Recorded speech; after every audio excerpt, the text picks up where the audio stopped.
right. You guys have seen enough of mustache Roger Clemens with a fungo bat, right? I mean, that was my Movember picture that Mr. K Dub got through us. So we're back here, Gold Line Cards, Chris, with another Tuesday edition of Around the Hobby. And this week we've got our buddy Zach, who's got a way better beard than me. Jason, who apparently has no facial hair at all. Trevor, who probably would match me if I was actually trim, but I'm a little Bigfootish right now. And our boy Che, who joins us quite often. So super excited about tonight's show. Rolling a couple minutes late, but hey, I got my pink pen back because it was missing for 2 weeks. But it's not a show without the pink pen. So the rules are, guys, that the very first question, untimed. It's who you are, what you do, what you collect. I hope to hear a lot about Marcus Mariota and John Elway out of this, and maybe some Jamal Mashburn or Christian Laettner. I don't know. And then after that, it's 30 to 40 seconds each, and then you get the mute button, which is a ton of fun. So, Zach, we'll start with you. Who are you? What do you collect? What's your favorite product? Like, why are you here? Just kind of tell us about yourself, Zach. All right. Well, I'm Zach, a.k.a. Bronx 87. I collect Titans mainly, but my super PC is Marcus Mariota. I have over 250 different cards of his and a bunch of other stuff. I'm a stay-at-home dad. I take care of my 2 kids. I'm here just to have some fun.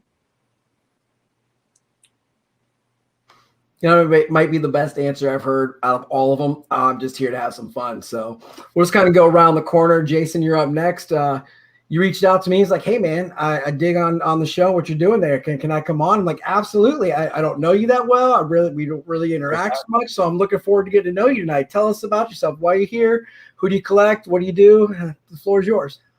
Yeah, absolutely. I'm here to have some fun too. I've collected my whole life, but took a 20-year buying hiatus is the way I like to look at it. So I love collecting 90s basketball inserts. I've been really getting into like vintage stuff that I didn't get to collect as a kid. And, I put together like an Ernie Banks series run because that was my dad's favorite player. So been just back in the hobby for the better half of a year or 2 here. And I love it. Like I was missing a piece that I left behind, like, when I went to college and everything. And I was obsessed as a kid. I mean, we had a huge collection and it sat like untouched for 20 years. So I've been going through that, building, I was like, the card table is just about like streaming that to show my dad, like the cards as I went through them all and share the new world of card collecting with him. So that's what I'm here to do, is share the joy of cards and learning that you get from it. That's awesome, man. Well, welcome to the show. Glad to have you. And Trevor, you're like 7 minutes away from me right over here. I mean, we're just outside in the backyard having a fire pit with my daughter. All of a sudden, I look like, oh, I got to be on YouTube in like 8 minutes. So that's why we're running a little bit late. But, man, we might get some snow tonight. But, Drew Lock plays well in some snow. Not. So tell us who you are, what you collect, why you're here, man. Just here to have some fun. Hopefully beat everyone here. And then I clicked John Elway, got some Ohio State as well. Just about anything that Ohio State has to offer, I'm open to looking at. Awesome. If you're Ohio State, Che's got his Kentucky stuff on. I love sending Che Christian Laettner cards in his college uniform because that's what he likes the best is guys in the college uni. No, I'm just kidding around. So, Che, tell us about yourself, what you're doing here, and who you are.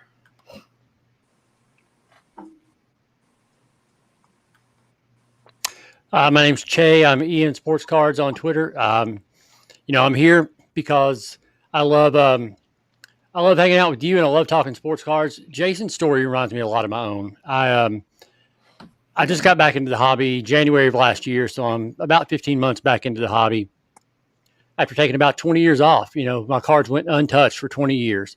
And I got back into this hobby.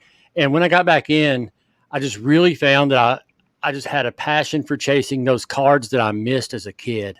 So I've been doing a lot of purchases of old Rod Carew cards. He's my super PC. I got about 500 different Rod Carew cards. I'm chasing his career collection. I need his rookie. So when I got that one finished, I started on Fergie Jenkins. And so I'm going after all my favorite players from when I was a kid. trying to get their careers, all their tops cards, flagships. Really, really enjoying Twitter and the community that it's brought to me. To me, the Twitter community is now just as important in the hobby as the cards themselves. I can't imagine collecting without being able to share it with people who enjoy the hobby as well. So I'm just here to have fun tonight. Thank you for having me on, and ready to go. Yeah, and I saw what Fergie Jenkins did to you. Was that yesterday or the day before? But we'll get into that a little bit later in the show. Hopefully you can tell us about that. So we're just going to kind of go around here. I'm going to ask you guys questions, do a little point system. And at the end, the winner of the show gets 1 minute of, anything goes to talk about anything you want. So Trevor, we're going to go ahead and start with you with the first question. How do retail releases hurt the product singles prices? I'm specifically talking about Select now, because I believe this is the first year Select has been out in retail instead of just hobby. And I've seen some Zebras and some other low number parallels coming out of the retail packs. I mean, retail packs are going for like $100 on eBay right now. That's ridiculous. So what are your, in your opinion, how is retail hurting or helping, if you think so, singles prices of those types of products? I personally think it helps in some ways with prices. It depends on like what players you're looking for. Like if it's like the higher end players, from there, like it obviously is going to hurt their prices. But the players that you typically might not go after, those are probably to get now, and that's, to me, that's valuable for some people that can't typically afford the Select boxes or even packs running at $100 a piece. That's a big thing. Yeah, and one thing I'm running into trouble with is I'm trying to get a Cooper Cup optic rainbow for my son Cooper. I have all of the hobby parallels done. I can't find the retail parallels, and I'm pretty sure they're just sitting on someone's shelf, waiting to be resold in a couple of years, because, people are just hoarding the boxes, because right now sealed wax is at a higher price than it's ever been. Jason, we'll go to you next, see what your opinion is. How does retail affect the price of hobby and or, singles? So I think it drives base prices down in particular, because then the retail packages, you're getting more base, but less of the colors. But I think in turn, it also drives the price of hobby up in that sense. I mean, hobby then goes and people get maybe a taste of it from the retail, and especially at the prices it is now, it almost like justifies the astronomical hobby box prices. So I think it's got kind of a dual impact, splitting the market that way. $200 for a blaster box of Select, that's just insanity. I'll finish with that. Yeah, but if you can get lucky at Target like the other day and sell them for $600, like I got lucky with Prisms, and I very rarely sell, resell. And I bought a Bellinger High Fives PSA 10 off of it. So, I would totally sell. Don't rip that. And I'm a ripper. Like that stuff doesn't make it past the car with me. So, all right, Zach, what's your opinion? How do you think the retail drops are affecting hobby prices? Well, it has everything to do with the hobby of prices. I mean, you see people camping out, waiting for this retail. They get it, they resell it, they flip it, and it's just showing the card manufacturers that, people are going to camp out for this stuff. So what are they going to do for the hobby boxes? I mean, it's just insanity. I mean, you can go on eBay, and I've been working on a Mariota Mosaic Rainbow, and trying to find certain parallels is just non-existent because I can't find them. He's buying up the Mosaic, stuff and just holding them or flipping them. I mean, it's just ridiculous. I mean, I think I found retail once in the past year, and I ripped it. Yeah, I can't ever find them in stores. I've gotten lucky on Walmart.com and Target.com. And like I said, the Prism's the first thing that I've sold. When you're getting, $150, $175 a box, it's kind of hard to justify opening it. Like Smash said in the comments, 90% of the time, the value in the cards, what's inside, does not exceed the value of just the box. So, Che, we'll go on to you to finish off the topic. What are your thoughts on retail and its effects on hobby and or singles from hobbies?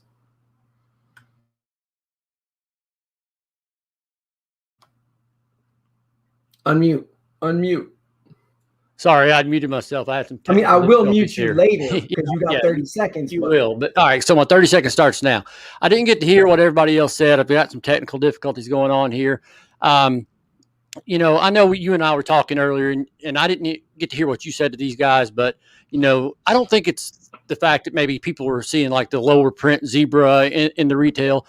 I think retail is affecting the prices of singles and the prices of hobby boxes because of the flippers. And I don't know what anybody else here said, but, you know, flippers are driving retail prices through the roof, which in turn is driving hobby prices through the roof because hobby's better than retail. And you can't have hobby cost less than what people are paying for a retail box, right? So, I mean, a hobby box can't cost less than a mega box. So with all this frenzy at retail, when that drives that price up, by default, it drives the hobby price up. And I'm not going to get muted, so go. All right. So something I didn't mention is when you're coming down your time, I'll give you the 5, 4, and then I got you on mute. So Zach, we'll go ahead and start with you on the next round because I know you're a Titans fan. So you know the draft's next weekend. I've heard nothing but things about these 5 quarterbacks, where they're going, what order they're going in, and then you know the stud wide receivers. But not else much except for, you know, the mock drafts people are putting up. Who is one guy that might be under the radar that would match your team's needs? And I'm pretty sure you're a Titans fan. So who's one guy that you hope the Titans draft that maybe I don't know or I should know about? Micah Parsons from Penn State.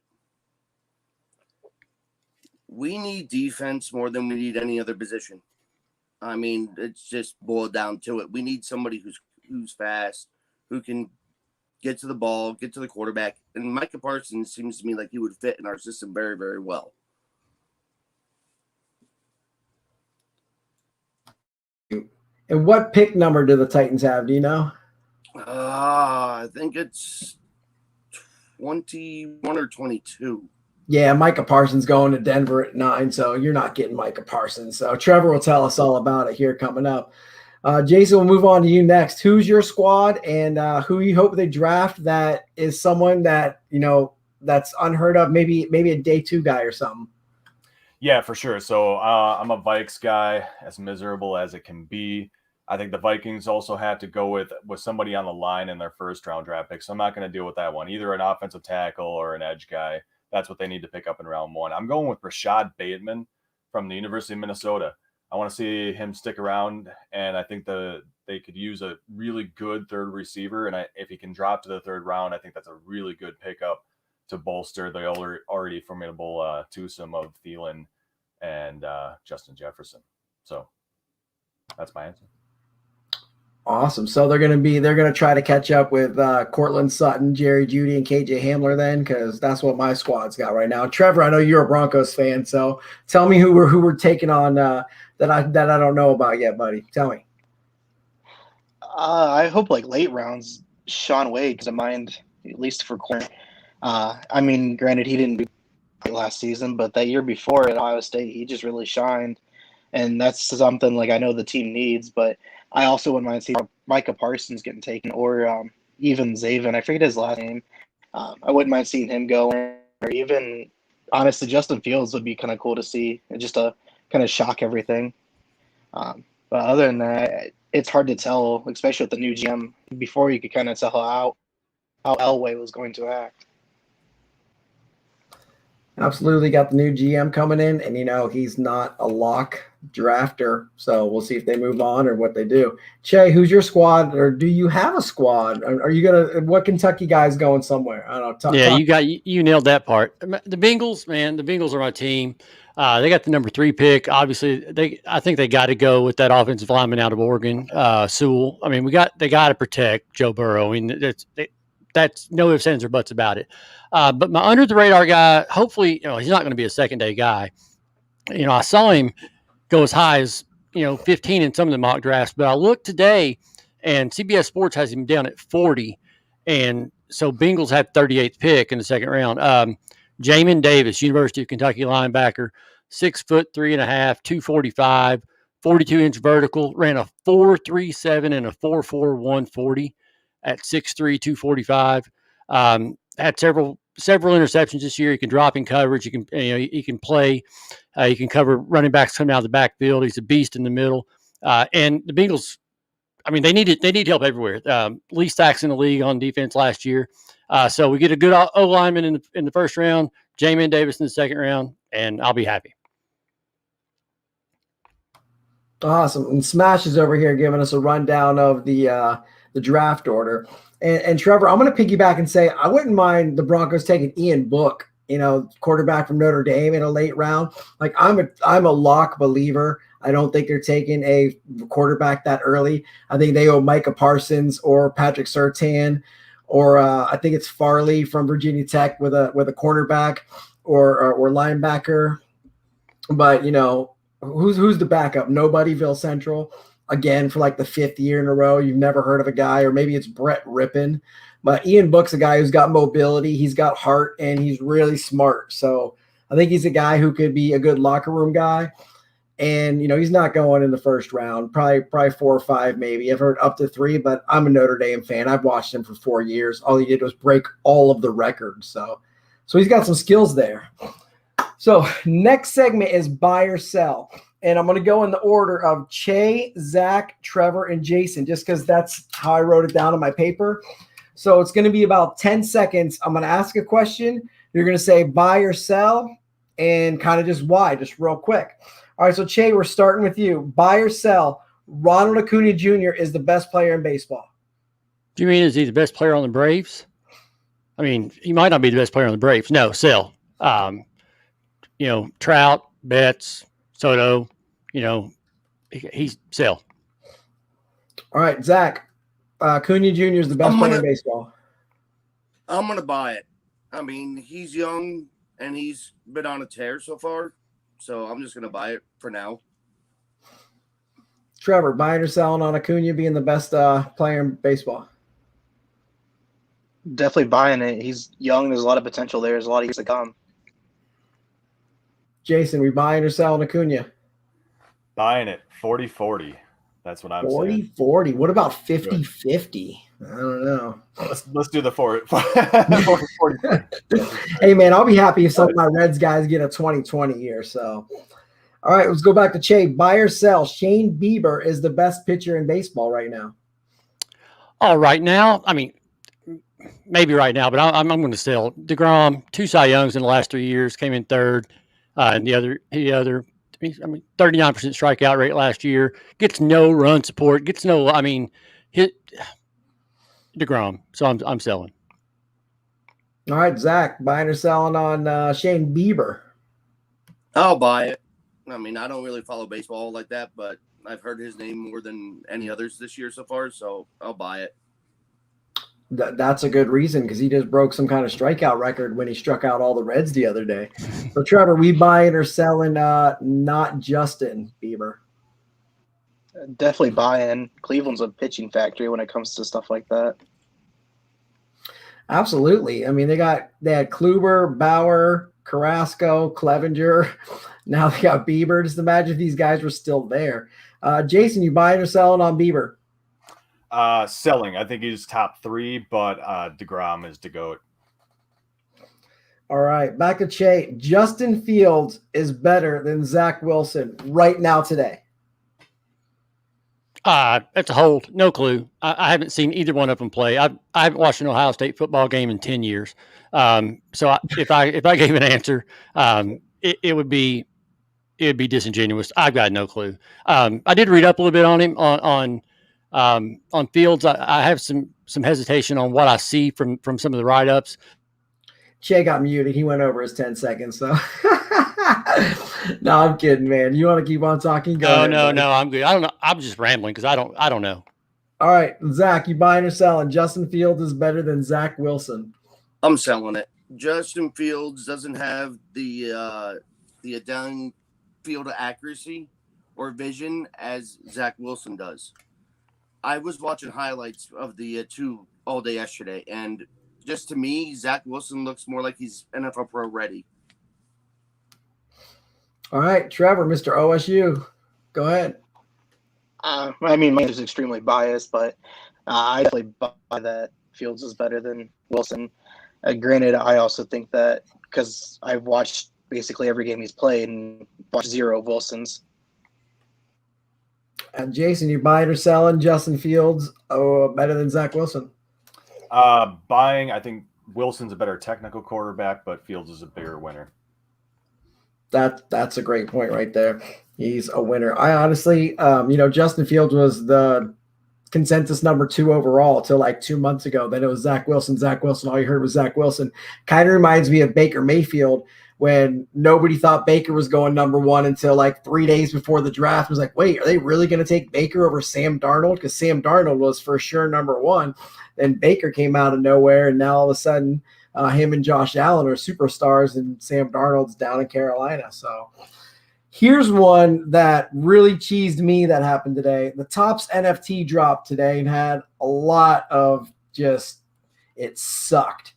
But buy or sell, Che, will Topps NFT be a success? Long-term buy. It's where society is going. It's where the economy is going. It's where commerce is going. Blockbuster's gone. Netflix is here. CDs are gone. MP3s are here. Physical books are gone. Ebooks are here. I'll never give up my cards, but long term, it's a buy. It's where it's going. So it's absolutely. We might not like to hear it, but it's where it's going. All right, Zach, buy or sell on Topps NFT? I'm gonna buy it, and for the simple fact that Topps has had apps since 2012, I believe. Topps Bun, Topps Huddle, Topps Kick, and all that. This has been going on for years now, but now there's really starting to get big in it. So if it's been successful for those apps, then it'll be successful for this. All right, Trevor, you're up. Topps NFT. What are your thoughts? Definitely buy in. It's a digital age now, especially with my generation coming forth, and like even people younger than me, like it just keeps getting more digital for everything. It doesn't matter what it is. I mean, cars basically drive themselves now. Like, it's just gonna keep pushing further and further. Yeah, but that guy was not driving that Tesla when it hit those people the other day. So I don't know, man. Jason, what do you think? Topps NFT will be a success. You buying or selling? I am buy NFT. I am sell Topps NFT. The difficulty in accessing the platform and the struggles with purchasing, just for this purchase, sell. Sorry to laugh in the middle. Chase holding up whiteboards over there. But hey, I tried to get on today, and it went through like 3 different times and said, hey, you got a pack. And then all 3 of mine were refunded. And that happened to a bunch of my buddies. I think only one person I know actually got through, and it crashed at 1 o'clock. And then it went back to 1:30. I couldn't even get the free promo packs because they crashed too. And it's like what Zach was saying, these apps have been out since 2011. You'd think that they wouldn't crash the way they did. Like you saw what happened to NBA Top Shot and how they crashed every single time and had to keep pushing it back. Like your Topps, you've been around for 70 years. Che got 4, so I might just kick him out of the show right now because it's my show. I can do that. But I'm here for the long run on the NFT. I'm kind of disappointed that today was Dogecoin day and didn't do anything. I mean, it's down like 7 cents. Like, supposed to be to the moon. I'm supposed to be a millionaire calling my boss retiring tomorrow. What the hell? I got to go to work tomorrow. So that's my thoughts. Che, we'll finish off buy or sell with ketchup. Does it belong on steak? All right. So the biggest crush I had in college, I chased this girl for like 3 years. Finally got her to agree to go on a date with me. Took her to the best steakhouse in Lexington. She orders a 6-ounce filet. I pay like $55 for this thing in 1990s dollars. She orders it well done. It comes to the table, and she asked the server for ketchup. I'd been chasing this girl 3 years. I mean, never asked her on a second date. Selling that. There's no ketchup on a steak. You know, I wanted to mute you, but your story was just too good. I couldn't do it. I just had to keep going. So, Zach, what do you think, man? Does ketchup belong on steak? Sell that. Ketchup does not belong on steak. I'm an A1 person, or just seasoning. Steak doesn't need ketchup and that acid on it. I mean, even just seasoning is perfect. Trevor, you're up. Ketchup on steak. I've always been told being A1 sauce on steak was a insult to it, so I can only imagine what ketchup is then. To me, it's a no-go. All right, Jason, finish us off with does ketchup belong on steak? You buying or selling? I'm the son of a butcher, and you know what? No, sell it. Rufus Teague steak sauce all the way. Rufus Teagues. I'm not familiar with that, so you're gonna have to DM me and hook me up with some information on that because I like some steak and I don't like ketchup on it. So I used to until I started eating good steak. Once I started having good steak, then I was like, okay, so there might be a little difference there when you're having well done crap from Ponderosa. You might want some ketchup on it, but you're going to Ruth Chris or Jeff Ruby's, you just take it how they make it. So. All right, we are moving past buy or sell and moving on to the next question. I was really surprised when the Steelers took Ben Roethlisberger many, many moons ago, and he was literally set up in like the perfect situation. And we've seen the Browns draft quarterback after quarterback after quarterback into terrible situations. Finally, they put a team around him. So which NFL team that needs a quarterback is best set up to draft one that will succeed? If that question makes sense, great. If not, just be like, Chris, you're an idiot. Ask me again. Jason, we'll go ahead and start with you. Yeah, so I think the Falcons. Okay. Two great wide receivers, kind of a curveball there, but maybe a swing at Fields. And if he lands down in Atlanta, I think he's a Georgia kid to begin with.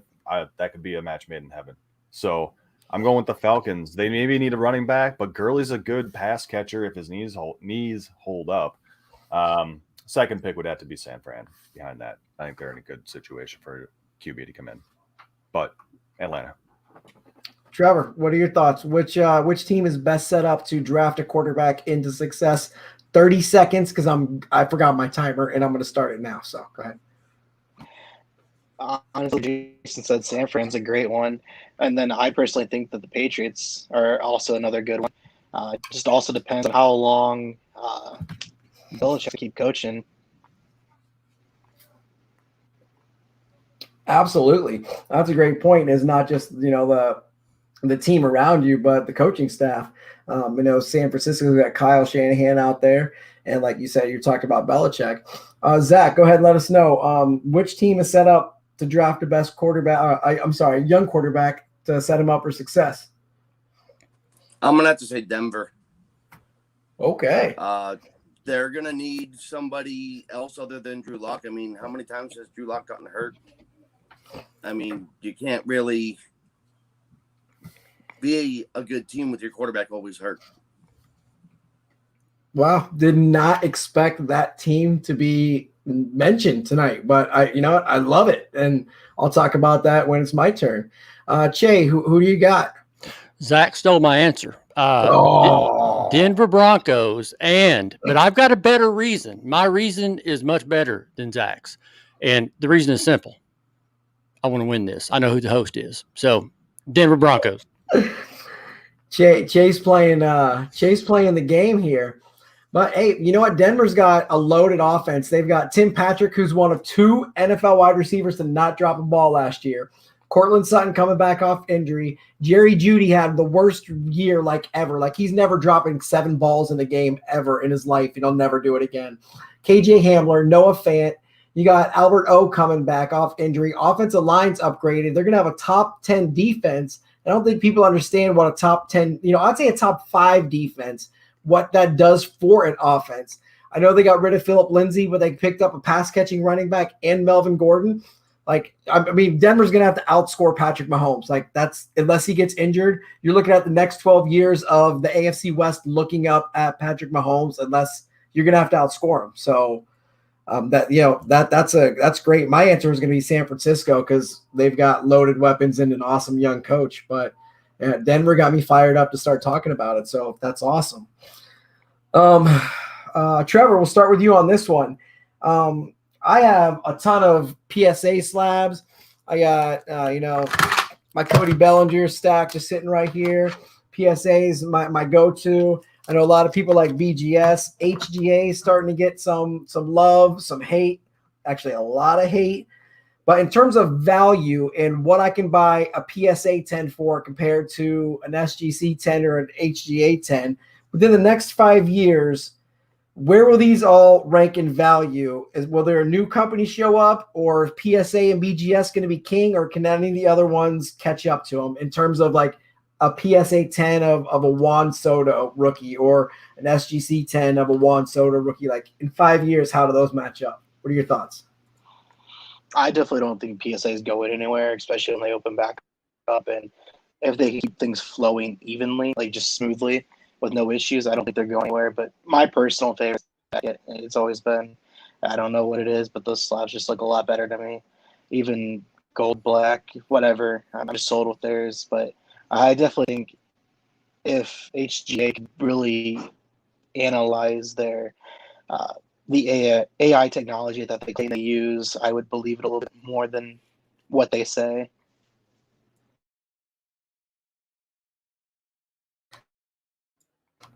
Well, I had you down to the 5 second, then you stopped talking. So, Jason, I'm not sure. Like I said, I don't know much about you, man. Do you grade? What are your thoughts on grading? I know to me, PSA in terms of value is king. What are your thoughts? Can other companies catch up within the next 5 years? Yeah, so I got a unique perspective on it because I was coming like way back when at the beginning of grading. And then I came back in 20 years later, I was like, okay, this is like everything, right? I would say everything because like it's priced into a lot of the like prices of boxes. It assumes you're going to grade these cards now even to get value out of it. So grading, yes, I've had to go through my collection, ship off honestly everything almost to PSA. But I think SGC is a very strong play, especially with vintage. There's a lot of credibility there. Long term, I see those two from a vintage perspective, not necessarily the modern stuff maybe, but take a swing at SGC. It's a super fast turnaround right now, like less than 2 weeks for like $35-$37 through group subs. And then CSG, I think from like a more from the modern perspective is going to make a really strong play. I think their grades are really strong, very credentialed with the team they brought in. And I think the slabs look much better in hand than what you'd think from some of the early pictures. That was CSG slabs you're talking about? Yeah, the green is not too shabby. The green is not too shabby. I like it, actually. It looks nice in hand. Okay, I just want to double check on that because I'll make sure you weren't talking about the SGC. Because personally, I like the SGC tuxedos, just how they look. I also don't have a CSG green, so maybe I need to get one. But I like how the tuxedos look. But that's just how it looks. So, Zach, what are your thoughts, man? Is anybody going to catch PSA and Beckett ever? I think HGA will. Once they get through all of their problems and all their errors, I mean, let's just get to the point here. Yeah, they've had errors, but hasn't every grading company when they first start out? I mean, HGA, their labels are very, very out there. They're very, very, spiffy, I should say. I kind of like that, which is why I'm probably going to be going towards HGA to grade some of my cards I have over PSA and BGS. I mean, it's just going to be a lot more fun to see HGA labels and how they're custom made.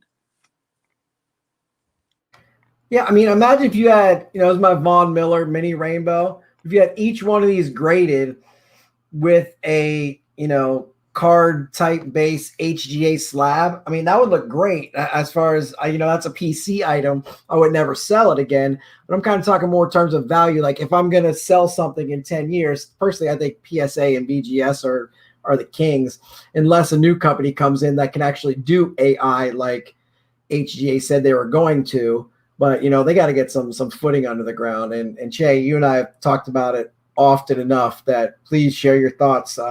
30 seconds on the whole slabs and PSA. Just talk. I'm done. I'm rambling on now. So just go. Your turn. I kind of agree with Trevor. My personal preference that what's most visually appealing to me has always been BGS. I like BGS. I never liked the look of PSA, so I just liked BGS. But I don't think a company will surpass PSA. I don't think that's possible. But man, and Jason said that he addressed this. I had written down if CSG could do anything about those god awful slabs, I think they would have the best chance to be a major player in the market. They seem to be the one company that the PSA Pitchfork posse is not just like all over every mistake. So they seem to be getting some respect from the PSA fans. And now that PSA is shut down for all intents and purposes, we don't know how long that'll last. But if they get more and more respect from PSA fans, they'll become more accepted. Muted! Woo woo! And one thing that I worry about with PSA is, okay, we're going to open up July 1st. Okay, I've got, this is like a fourth of my stack just ready to be sent to PSA, and I'm just one guy. So how they're going to roll it back open with their different tiers and stuff. I mean, you're talking about before they closed down, you saw people who were grading 30,000 cards like a week, different companies or different LCS or whatever do bulk submissions. I have 180 cards in my stack, and like that's just me, and I'm nobody. So imagine what all these, card collector twos doing, or Buck City Breaks, or these bigger names with bigger monies, actually companies, or Trevor, like what's Triple Play doing if they send stuff in, or even their customers going to be sending them in by the hundreds of thousands. Then you're just backed up again. And Jason brings up a great point of, the quick turnaround is really important, but okay, that's for now, but like what's going to help me in 5 years? And I don't know the answer. My opinion is a new company has to come in. I wish that company was HGA. I don't think it is, but that's where I stand. And you know what? We're all here to discuss our opinions, and it's cool, right? So I'm not a big NBA guy. The last time I really cared about NBA basketball, I cried as Kyrie Irving shot that three and the Cavs came back down 3-1. Like, big LeBron fan, Cavs fan, but I don't know. I can tell you I watched less sports in the last 2 years than my entire life together. But everything I read, we see the Lakers and the Nets in the NBA Finals. You got super team versus super team. What other team has the best shot to make it that isn't the Lakers or the Nets? Che, we'll start with you. And you're on mute. Here, I muted you. My bad. Yeah, you had me muted. Yeah, I didn't mute myself. Obviously, Lakers and Nets are the odds-on favorites. I'm a huge Anthony Davis fan, University of Kentucky. But he is so injury-prone, and LeBron has played the last 2 years with the question mark beside of his name in the lineup every night. So I think if we have a chance with another team, it'll be out of the West, and you're going to think I'm crazy, but 2 words. One team made a move that's going to pay off huge. They got playoff Rondo. The Clippers went out and got Rondo. They've got Paul George, Kawhi Leonard. Rondo turns it on in the playoffs. He was huge for the Lakers last year in the playoffs. They've never won anything, but if anybody's going to do it, the winner of the Lakers-Clippers series will go to the finals whenever they play. I don't know the seeding, but whenever they play.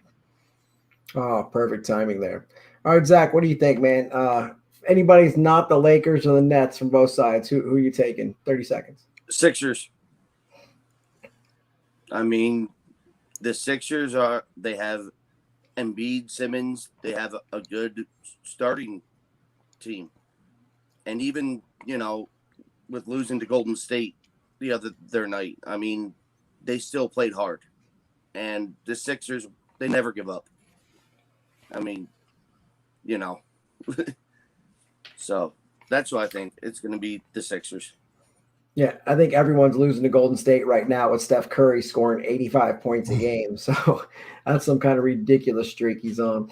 I mean, Matt here in the comments says the Seattle Supersonics are the sleepers. So Sean Kemp and Detlef Schrempf are going to get back in here and I can get behind that. Roll through. So Gary Payton, the glove. Matt with the comment of the night. All right, Trevor. Let's throw it over to you, man. Who is it going to be to dethrone the Lakers and the Nets?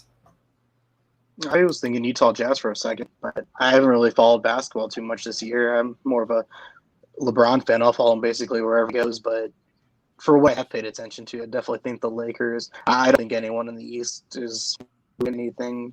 Celtics are awful, and no one can really win. All right. Jason, what are your thoughts? Anybody going to dethrone the Lakers or the Nets?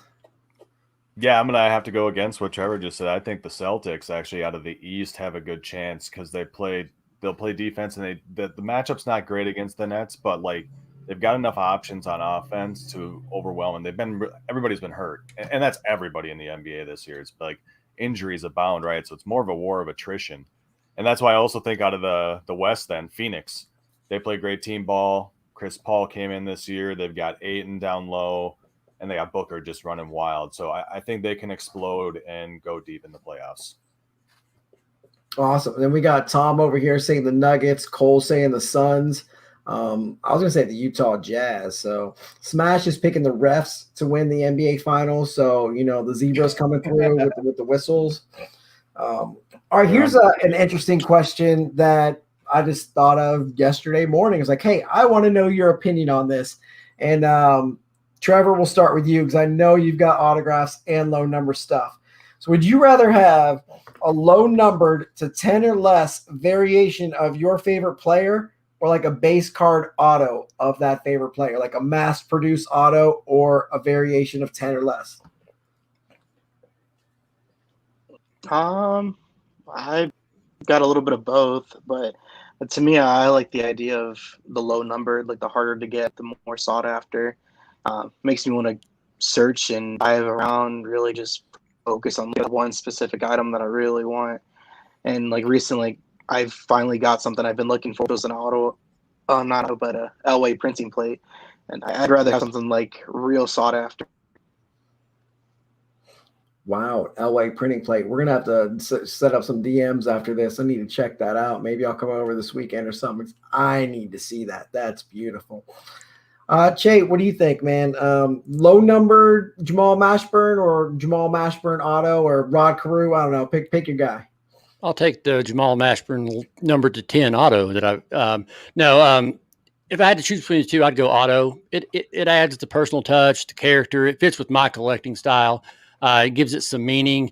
The low numbered, a lot of those cards I see, the only difference in them and the base is really the different stamp. Maybe a little bit different border color, but to me, just my player that I collect was involved in the process of me getting this card somehow, and that adds. Every card has a story, and that adds a little story to me, and so I would choose the auto.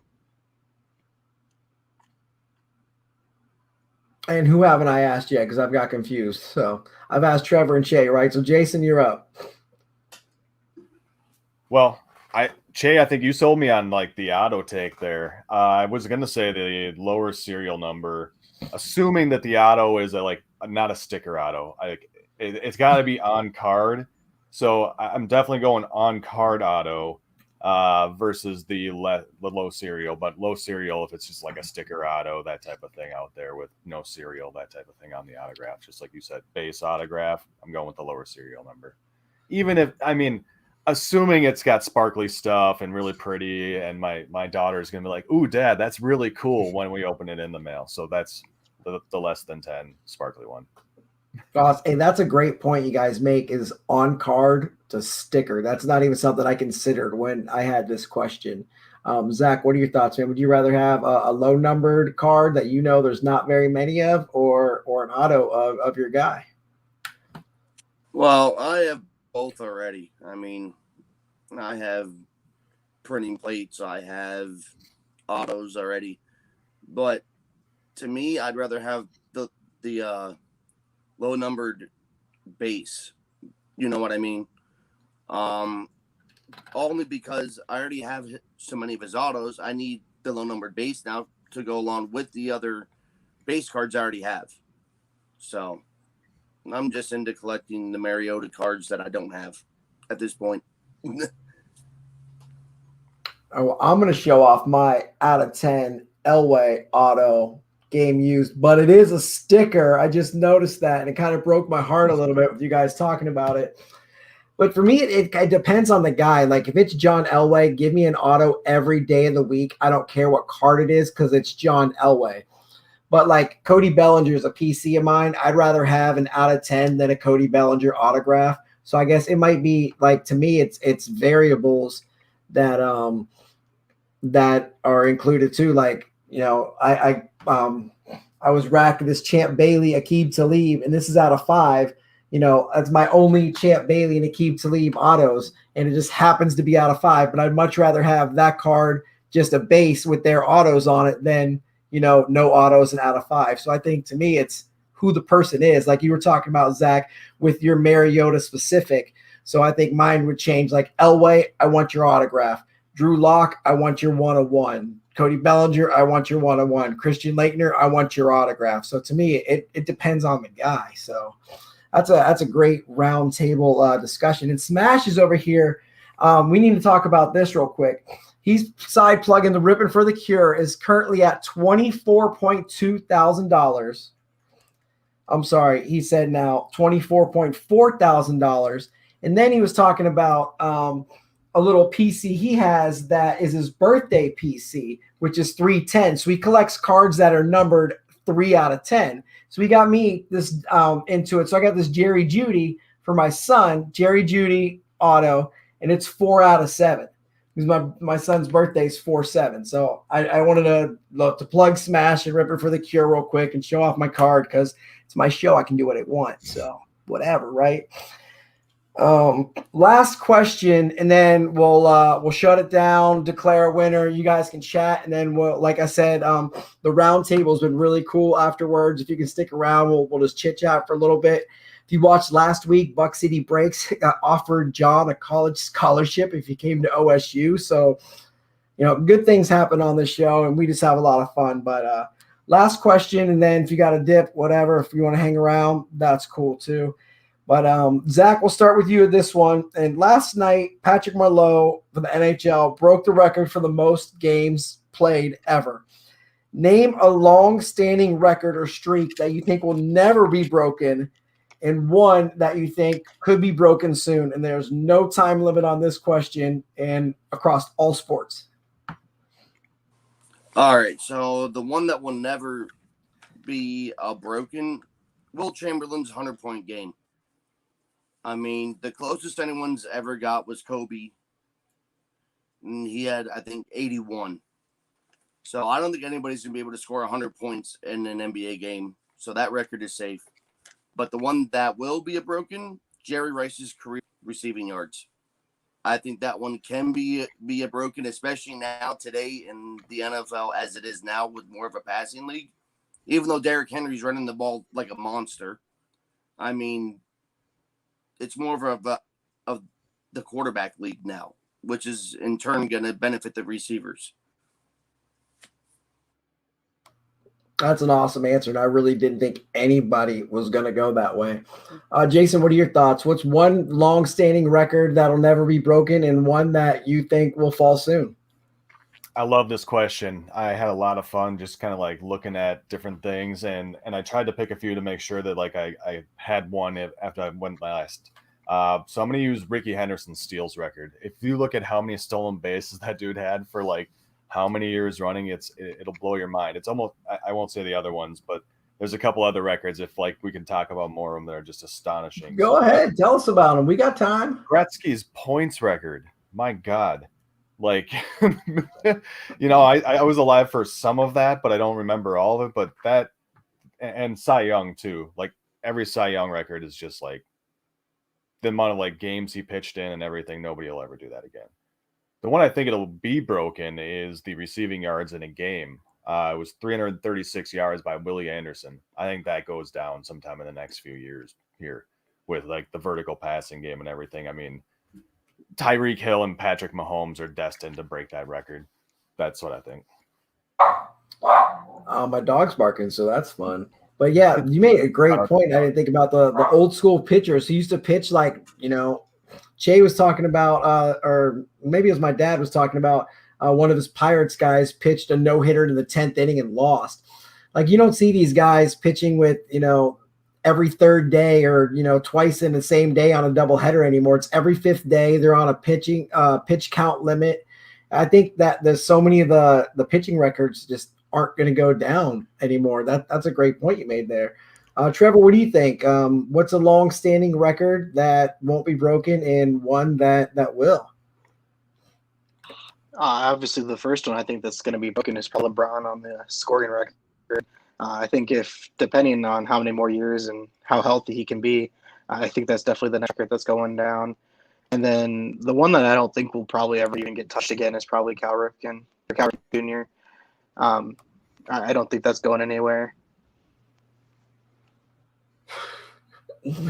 Smash over here making funny comments, so I like to put those up on the screen. Che, round us out, man. This is our last question of the night, then we're gonna declare a winner. So All right. give me your case to win this show tonight, man. Oh, I'm going to win it right here with this answer. First, Wayne Gretzky, if he never scored a goal, he would still be the all-time points leader in the NHL. Think about that. If he had never scored a goal. Second, I'll go with one of the records to be broken. I don't know a specific one, but I'll have to agree with Zach and Jason. It's one of the NFL receiving records. That part of the game has changed so much that whether it's receiving yards in the game, receiving yards in the season, touchdowns in the season, one of those records will go down. But the one record that will never, ever, ever be broken is Jack Taylor. And I was trying to hush you because you were stealing my thunder. You're not supposed to step on the guest's toes. He pitched for the Cardinals and the Cubs. 202 consecutive games without being relieved. What? Right? 187 consecutive starts that were complete games.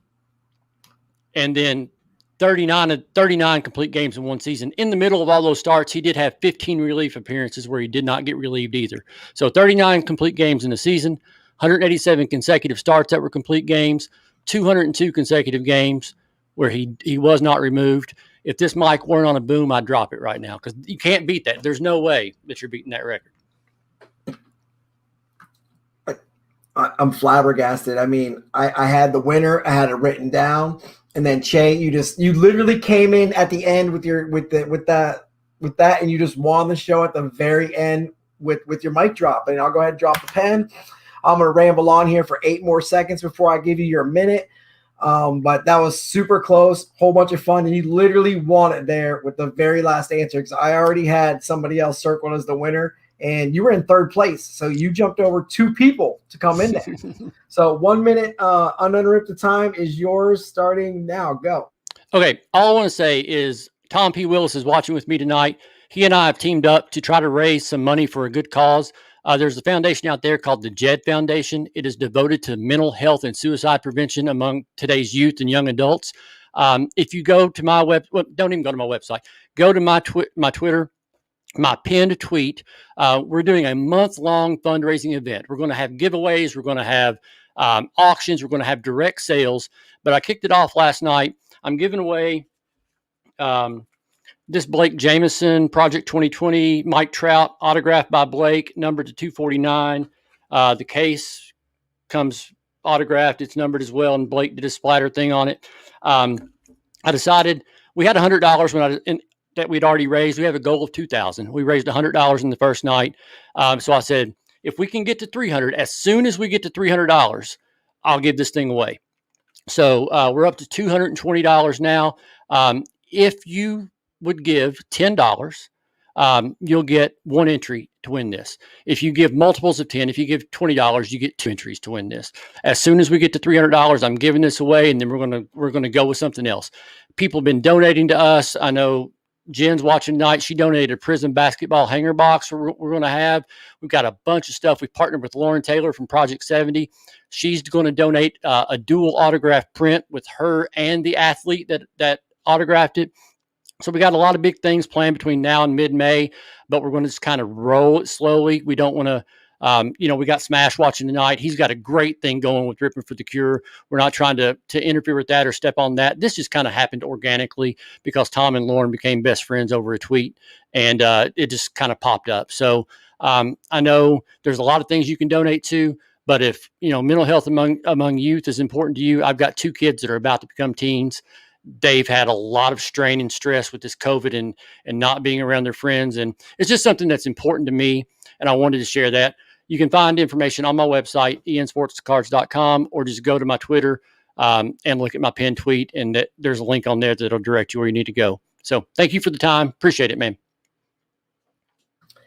Well, I guess when you're talking charity and giving things away and raising money, I can't cut you off at 1 minute, man. You just got to keep letting you talk. It's just, our motto here at Gold Line is good people doing good things. So sounds like it's good people doing good things, and luck, just luck of the draw. You came through there on that last question to be able to win, to spit that off, or you'd have to do it here in our roundtable. So we're gonna jump off here, play our little song, and then we'll stay live for the encore roundtable. Zach, Jason, Trevor, and Che, if you guys want to stick around, just kind of hang out for a little bit and chat, great. If you got to go, jump off at any time.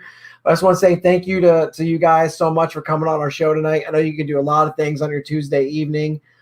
Spending an hour of your time with me it was just awesome. I appreciate it so much. I know the viewers appreciate it so much. We had over 10 people watching throughout the entire show, which is kind of, a good number for what we do here. And then typically we have a ton of people, on the rewatch going to work tomorrow and stuff like that. So thank you so much. Gold Line, we out. We're going to play our video and get to our encore. So yeah, let's do it.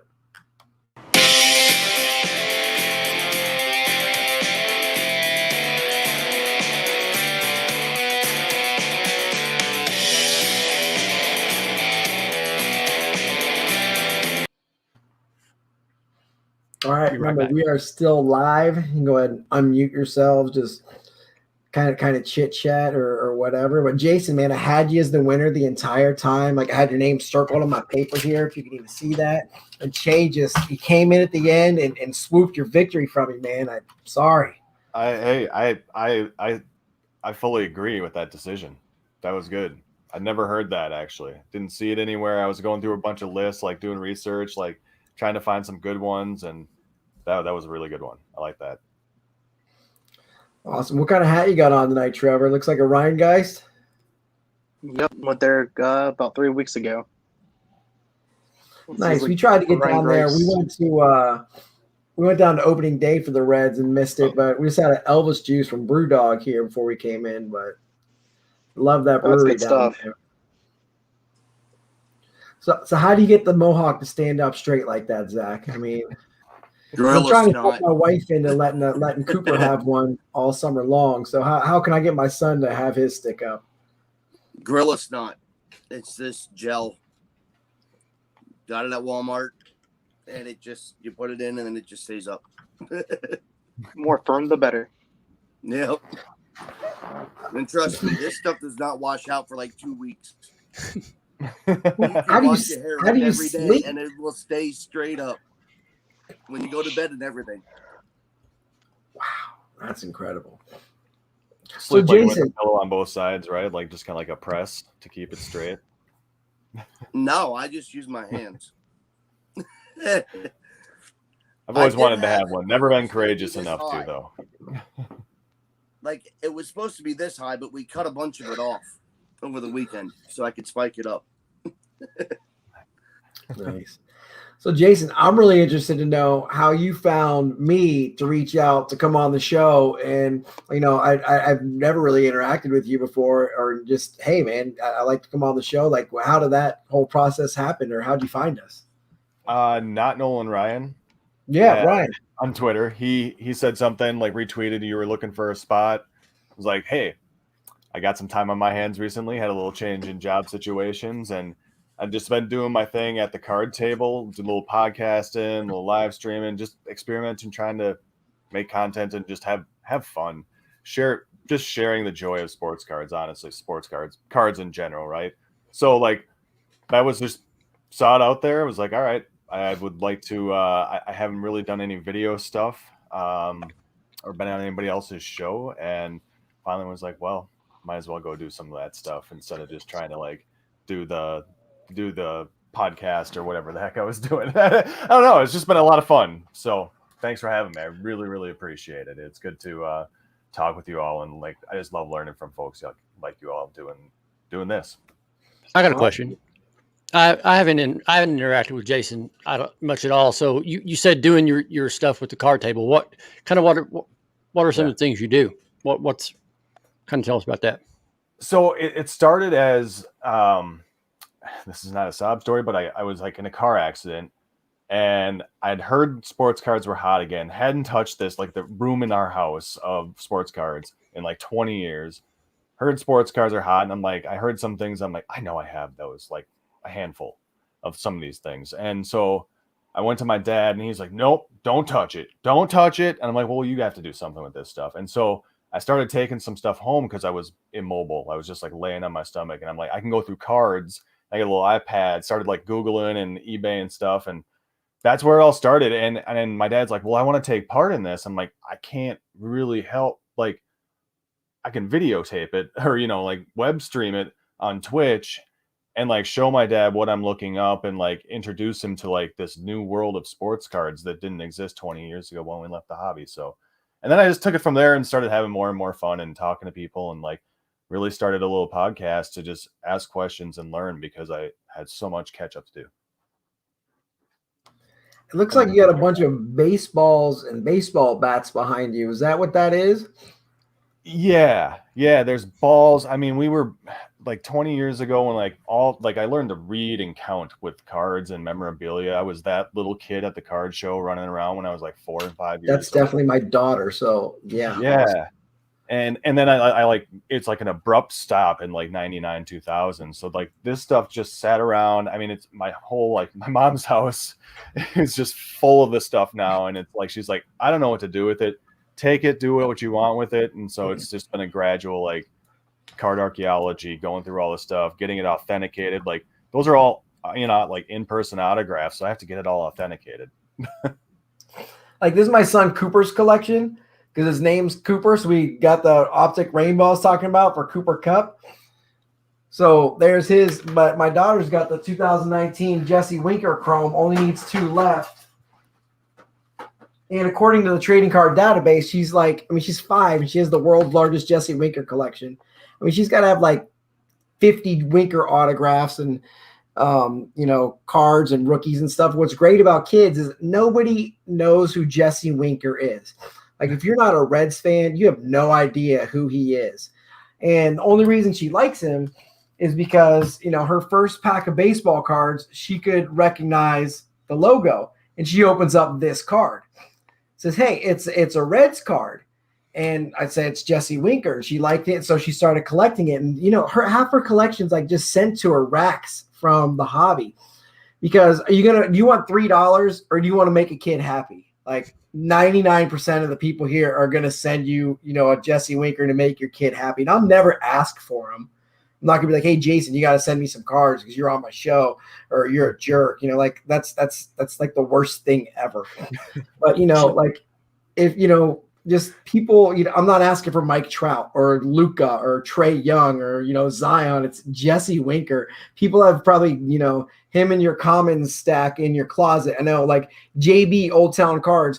He sent Claire like 30 Winkers last year in a pack, said, I hope you have a tea party with them. So we set them all up on her table. She had a tea party. We showed him a picture and it was cool. Like Kelly from Kelly's Card sent her 21 Series 1 Jesse Winkers. Like she digs it. And that's really awesome that's how you did that too. Because I'm sharing the same thing with my daughter. We're playing memory match games with trading cards because she's recognizing, the logos or the numbers on the jerseys and stuff. And it's a teachable moment. And, both my kids really dig this hobby that I dig too. And that's awesome that, you had that experience and now I'm getting to experience that too. Cause I know like Che, you've got kids who don't like to collect, but you have, the YouTube, the podcast stuff that you share and interact and have different types of, Yeah. Well, first off, Claire's got a couple more Jesse Winkers on the way, as if she needs any. But man, my little man Noah. I mean, you got to start somewhere. He's now into Pokemon, which I never collected Pokemon. I'm too old for Pokemon. It didn't exist when I was a kid. When I was his age, but I watch you and Claire on Sundays. I know she's getting into Pokemon.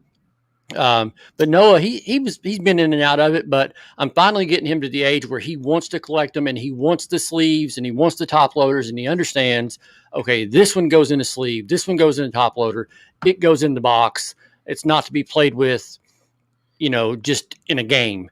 So, I'm kind of getting into it a little bit, just helping him. I'm not going to try to force him into my cards. I want to adapt my parenting to do what he likes and not try to make him be into that. So I'm kind of, becoming a Pokemon dad now. So that's kind of different. So Yeah, Yeah. I think in the last month I've read more Pokemon than I have sports cards. But I'm very fortunate too. My wife loves cards, has a Yasiel Puig and Emmanuel Sanders and Joey Votto PC. Trevor, man, I know you're getting married soon. Tell us when that is. Does your fiance collect? And show off if you got those booklets right there. Let's see your OSU booklets, because you know how I love some booklets, because we've traded some, sold some back and forth. Trevor lives like 5 minutes from me, just down the road here. And so when we buy stuff from each other, it's just like, hey, just drop it off at my house. But look how dope these booklets are he's got. That's awesome. There's about 5 or 6 more of them. There's about 9 or 10 total. There's only about 4 missing that National Treasure has made that I don't have. But So those are as far all as the Ohio fiance State, collecting. right? I'm sorry, Yeah, didn't mean to interrupt. Those are high Ohio school State. ones. They're all the ones that National Treasure made for the collegiate collection. Besides like Joey Bosa, Chase Young, and Cardale Jones, and maybe one other one. Oh, Michael Thomas. All those are the ones that I don't have yet. But as for the fiance collection, she doesn't collect or anything. I kind of got this little corner in the basement dedicated to myself and our guest room as well. That's how mine. And then the wedding's in October. Yeah. So do you sell that Elway, or did you sell that to Jamie? The Elway booklet, was that you who had it? Yeah, I had one. I've been bidding on a couple other ones, and then they keep getting sold or outbid. But yeah, I did sell that one. See, all mine are playbook. I got the lock, booklet on card. Chubb, Sutton. Oh, you can hold them. Like I totally dig these. And I'm pretty sure I got 2 of these from you, which I think I sold to you, and you sold them back when you were trying to get something better. But Zach, what about your family, man? Do they collect? Do they support your collecting, or tell us a little bit if you don't mind sharing personal information? Well, they really don't have a choice to accept my collecting or not. I let my girlfriend do what she does. She lets me do what I do. My kids, I get them stuff. You know, I please everybody, but just don't bother me with my stuff. But my girlfriend, we've been together 10 years, and she's a Titans fan too. So I got really, really lucky here in PA to find that. But she likes Delaney Walker, and you know, that's her PC. So I've been collecting Delaney Walker and Bishop Sankey for her. I don't know really why cool. she likes Bishop Sankey, but it's whatever. I'll just get her card just so she can leave me alone. My kids, I started them off with Pokemon, and then gradually went to Llamas for some reason. Then all of a sudden, about 2 or 3 months like ago, llamas, like real llamas. Sorry to interrupt. Like on. real. Hold on. Fuzzy llamas. Got it. Yeah, Topps came out with these, and my kids saw them on Rippin' Gypsy's stream, and they said, "Oh, we want to rip a box of that." I'm like, "Really?" So I said, "This one is mine because it has the red eyes." I go, "It's the evil green llama army now." But now my 10-year-old daughter is into Dolphins cards. So I've been buying up to Attack of Alolas as much as I can, as cheap as I can. And why does she like the Dolphins?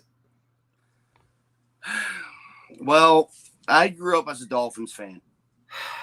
Yeah, I know this. Dan Marino is the greatest quarterback of all time, and you can't tell me any different. I don't care how many Super Bowls you got. Dan Marino is the number 1 quarterback of all time. I don't care. Everybody had to beat his records, his passing records, in order to get ahead of him. Let's just remember that. But well, I just asked because my daughter started liking the Dolphins. Just last night, I said, "Hey, Claire, who do you like better, the Reds or the Broncos?" She said the Dolphins, and I'm like, "You just broke my heart. Like, you just Hootie and the Blowfish to me, man." And it's just because the colors, the mascot. She likes the way the cards look. I mean, she's 5. She'll grow into whatever she likes, and if she likes the Dolphins, she likes the Dolphins. Like, whatever. I got a reason to go to Miami then. So Yeah, and I've been collecting Titans cards. So my youngest daughter, she's now a Titans fan, which is perfect because then I just don't got to worry about buying her cards of her own. I already have it. So when I die, she gets them. That's awesome. But this, my 10-year-old, she's very, very picky on what cards she wants. They have to be shiny. They have to be sparkly. They have to be different colors. And I'm like, oh my God, why? You got to have the pink fireworks Don Russ, right, man? This is what my daughter's like, oh my God, it's pink Don Russ. Like, and then she got into the Pokemon too, and it's like, you got to have the shiny ones. And then she ripped this amazing rare unicorn and she carries it around with her. I mean, I looked it up. It's like $3 or whatever, but that's like her pride and joy is this shiny unicorn. So, but it's cool that they're digging on something we like. And for whatever reasons, I don't care. They like it. So. Yeah, and my most unique piece of my collection is an autographed pylon for Mariota. You've got That's that really cool. from Rob, right? Yeah, Or Rich. hold on, I'll get it. I think it was pulled by Rip and Gypsy, and then Rich Bales, right? That's awesome.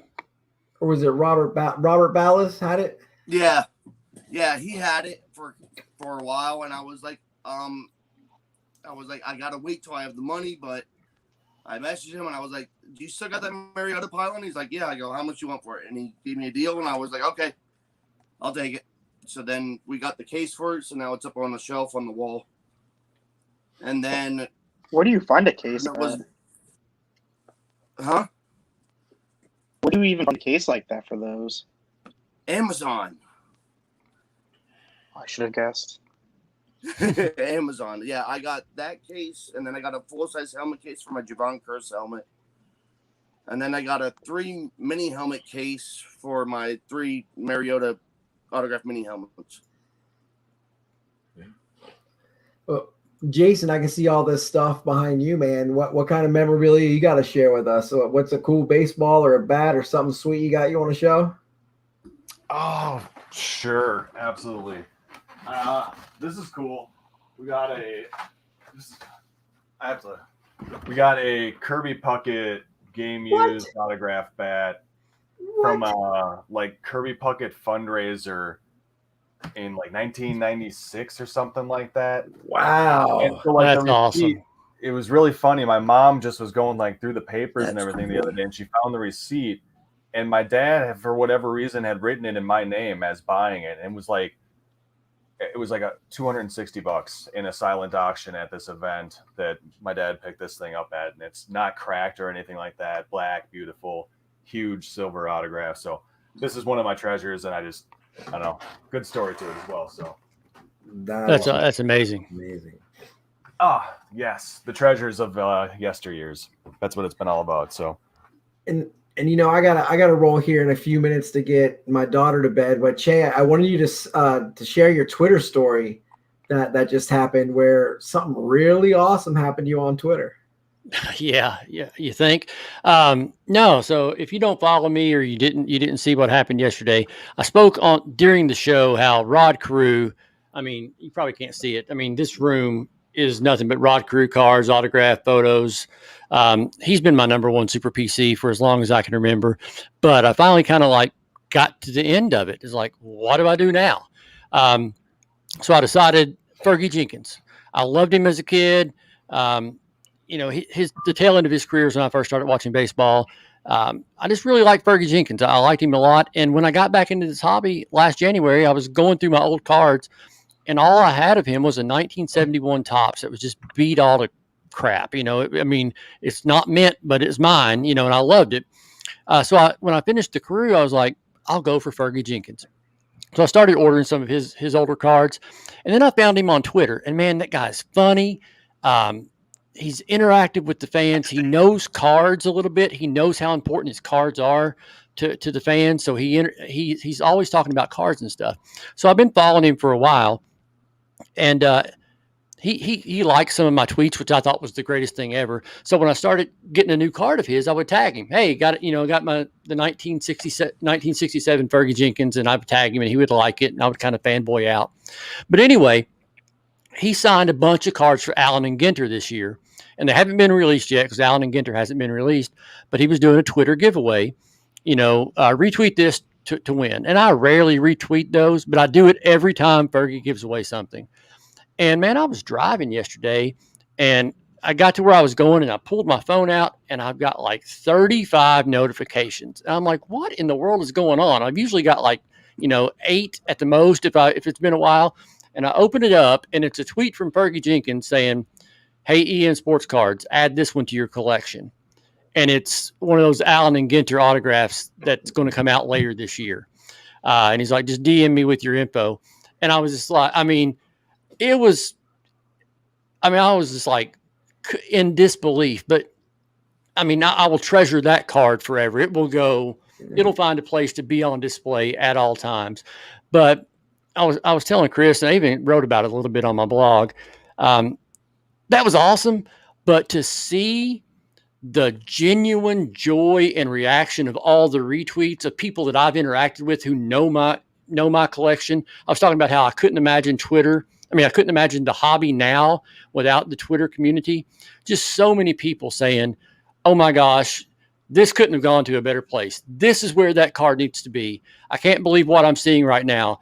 I screamed a little bit when I saw this tweet. Just so many people. I peed a little. Yeah, Chris peed a little. But it just made me feel really good to know that person who I just interact with rarely via Twitter is getting genuine happiness from seeing that I'm getting this card. No, where's mine, Fergie? Or must be nice, man. It was just all genuine. Nice. And it was just a great day. And to get that card, to interact with him, DM with him, with my information and stuff like that, just truly, I'm such a big fan. I actually just bought this one about a week ago. It's not even his card.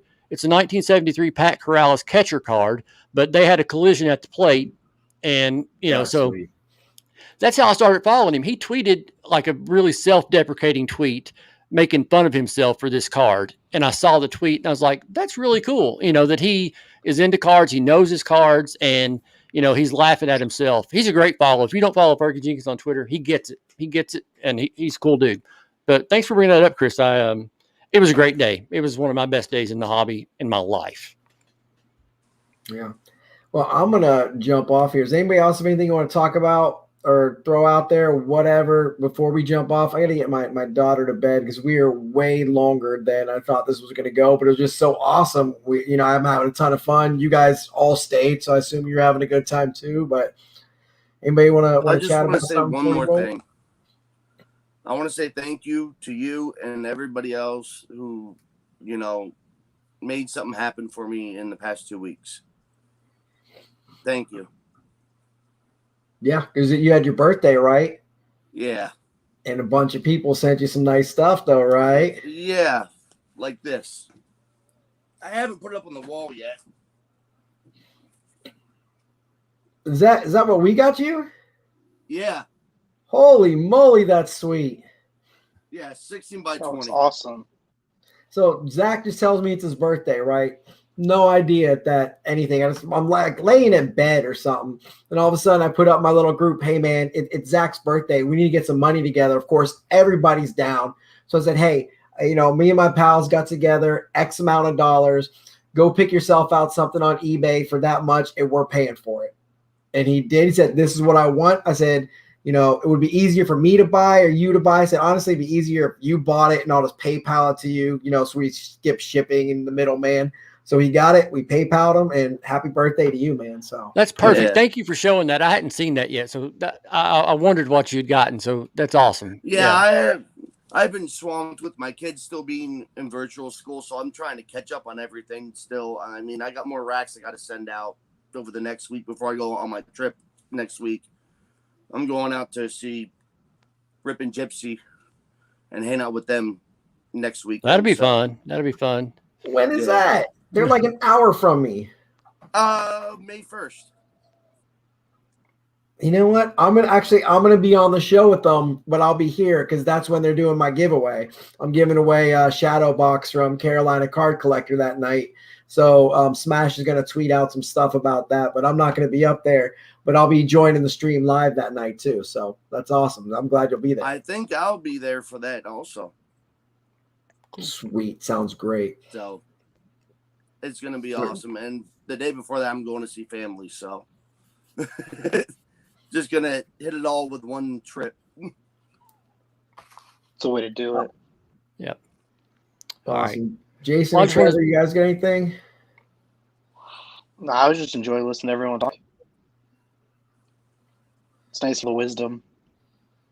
Yeah, Absolutely. I've had a blast. I just wanted to say, Jason, it was nice to interact with you. I think I've interacted. Zach, you and I have been on a show together once, a Thanksgiving show, I believe. Yeah. So, Yeah. And, Trevor, I know we've interacted. So, but thank you for having me on, Chris. I appreciate it. Loved it. So, it was fun. Thank you, everybody. All right, but I'm not sure Jason answered my question though. Oh. I was like, I "Hey, was Jason, like- you got anything?" And I Shay was was like, like, "Hey, thanks for coming on. I'm Shay, and I'm going to interrupt everybody." No, I'm just kidding around, man. So This is what the hobby's all about, making connections with people over this common interest we have and like these little pieces of art, cardboard, and it's just such a beautiful thing. And I'm just eternally grateful for like this and having me on, Chris. And I learned so much. I got a bunch of notes over here that I got to reach out and talk to you guys about. Racks, I want to learn more about that. This is awesome. Thank you. And just the hobby's the people with you guys, and glad to be here. Thank you. awesome. Well, thank you guys so much for coming on again. Like I said, I truly appreciate that. Every Tuesday, like it is not easy to get 4 people who want to come and talk sports cards every single week. Like you would think, oh, all these people want to come on and people are banging your door down. It's like, no, like it really doesn't happen that way. So everybody has something to do, or they're busy, or they just don't want to come on because they don't like Trevor. So I'm not coming on because Trevor's on tonight. So screw you, Trevor. No, I'm totally just kidding, The man. people I'll going. just have me looking at you while I'm talking. It's more Che because he promotes me so much with the Gold Line Card Cup that he's drinking out of right now, and we do a show together. I'm actually his burner. Yeah, he's my burner account, Oh. but he's actually a human being. The Kevin Durant. But yeah, thank you guys again so much. I'm just gonna keep rambling on if I don't shut up and hit end broadcast because that's kind of my thing. So looking forward to getting to know you more, Jason. Now that we've interacted, and Zach, always good to chat with you. Trevor and Che, you guys take care. If you don't know about the pink pen, it was missing for 2 weeks, so my daughter gave me the pink pen on the very first show, and a couple people were giving me the business about it. I'm like, your daughter hands you a pink pen and says use it on a show, and she's downstairs watching. You use the pink pen. Yep. Like Exactly. if you're a dad, you know what I'm talking about. If you're not, you know what I'm talking about anyway. So Find out. pink pen. Anyways, yeah, that's me rambling again. But I'm gonna end this and all